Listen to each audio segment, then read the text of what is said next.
Senator Dante Marcoleta kinekwestiyon ang pagsipa agad ng presyo ng langis noong simula pa lang ng krisis, habang iginigiit ang mas mura umanong pagkukunan. Ang kabuang detalye ng balitang yan ihatid sa atin ni Gassi Sarip mula sa Senado. Gassi.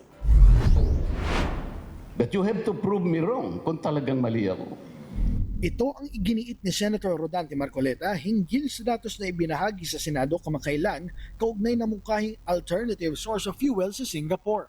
Ayon kay Marcoleta, may lunas ang krisis, ngunit ang problema ay ayaw makita ang solusyon dito. Hindi umano madaling maunawaan kung bakit sumirit ng mahigit 100% ang presyo ng produktong petrolyo noong kasisimula pa lamang ng kaguluhan, kung kaya't kine-question nito ang replacement cost na ginamit ng Department of Energy. Patuloy naman itong binibigyan diin ng kanyang panukala. Kung hindi po totoo yung data na kinuha ko mula sa aking informant, I will apologize to the nation. Nagkamali po eh.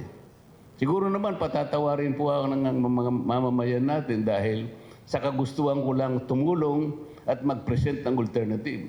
Anya, maaaring wala naman talagang krisis na dapat pangambahan kundi may nagsasamantala sa sitwasyon dahil may paraan na hindi tinitingnan. Nagpaalala naman ito sa DOE na ipatupad ang RA 8479 kung saan kailangan i-publish ang presyo ng krudo sa international market at i-monitor ang domestic prices araw-araw.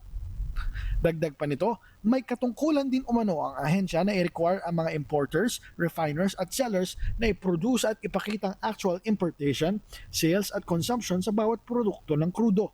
Samantala, validation sa ibinahaging datos at sa replacement cost ang panawagan ni Marcoleta bilang solusyon sa oil crisis. Wala rito sa Senado, ako si Gassi Sarip, nag-uula. Maraming salamat sa iyo, Gassi Sarip.